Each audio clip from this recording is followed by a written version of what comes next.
일단은 사실 약간 좀 어려울 수 있는 부분인데 어쨌든 간에 용어를 계속 사용할 거기 때문에 간단하게 AI 쪽에 사용하는 용어들을 좀 알고 넘어갈 필요가 있을 것 같습니다. 그래서 이제 아주 간략하게 설명드리면 되고 잘 이해가 안 가시는 부분은 그냥 넘어가도 큰 문제는 없을 것 같습니다. 일단 인공지능에서 보시면 추론과 학습이라는 부분에 좀 이해를 하실 필요가 있으세요.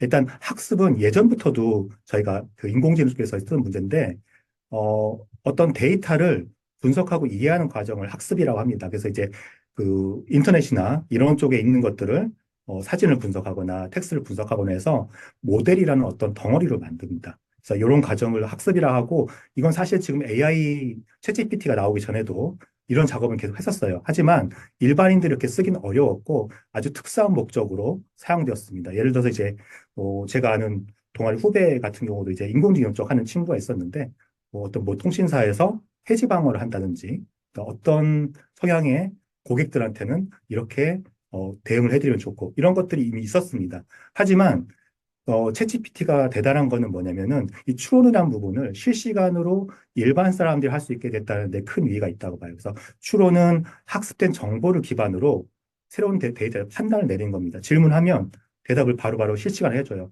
사실 이게 굉장히 어려운 작업이고 하드웨어 리소스를 많이 하는 작업이었는데 이거를 굉장히 빠르고 정확하게 해주는 그래서 되게 굉장히 놀라운 퍼포먼스로 보여주는 그래서 이제 AI 시대를 열었다고 볼 수 있겠습니다. 근데 이제 일단은 이게 사실은 아이러니하게도 이 챗GPT의 도래를 가져온 거는 구글의 트랜스포머라는 모델이 활성화되면서예요. 그래서 이제 인공지능 모델을 2017년에 구글이 이런 걸로 딥러닝 모델을 만들면 좋겠다는 걸 발표했습니다.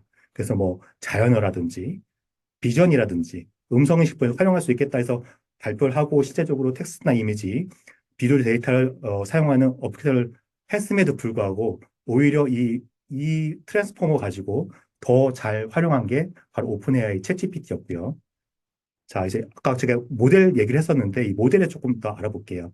모델이란 거는 데이터하고 알고리즘 결합으로 구성된 학습 시스템을 그래서 뭐 모델이 뭐 GPT 3.5니 4.0이 이렇게 부르는 게 있잖아요. 이걸 바로 우리가 편하게 얘기하시면 생각하시면 이걸 모델이라고 합니다. 그래서 이제 입력 데이터의 패턴을 분석하고 패턴을 식별하면서 예측 분류 또는 결정을 수행하는데 아주 중요한 역할을 수행합니다. 그래서 학습된 데이터를 기반 최적화되면서 다양한 작업을 수행하고 문제를 해결하기 위해서 실제적으로 사용하는 게 바로 이 모델입니다.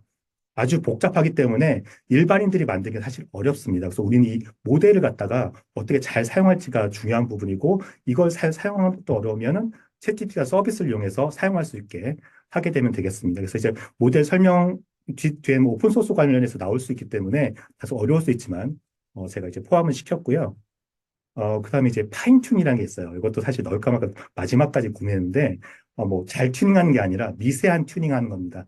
예를 들어서 여러분들 아시겠지만, 챗GPT 같은 경우는 일반적인 데이터를 학습한 거예요. 근데 하지만 우리 회사의 데이터는 조금 틀려요. 아주 일반적이지 않은 데이터도 있을 수 있잖아요. 그래서 내가 사용할 수 있게 아주 미세하게 튜닝한 걸 저희 파인튠이라고 부릅니다. 그래서 그 각자 맞게 파인튜닝한 부분을 저희가 회사에 사용할 거기 때문에 보안이나 어떤 정확성 문제 때문에 이 파인튠이라는 게 여러분들이 직접 하시진 않더라도 업체에 맡기거나 아니면 파인튠 된 걸 사용할 수 있으시기 때문에 제가 넣었고요. 그래서 이제 주로 소량 데이터나 그 특정 도메인, 우리 영역에서 아주 전문적인 것들을 조금 넣어서 기본 그 모델을 더 확장시켜 사용하는 겁니다.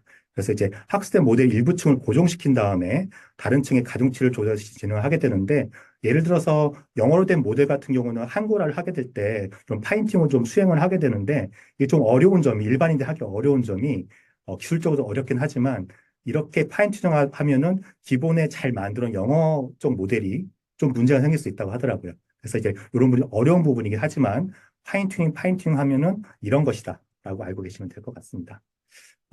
그리고 저희 챗GPT나 이런 저희가 알고 있는 채팅형 서비스의 기본적인 모델은 라지 랭귀지 모델, 대규모 언어 모델에 대해서 이제 사용을 하는 건데 언어를 막 학습시킨 거예요.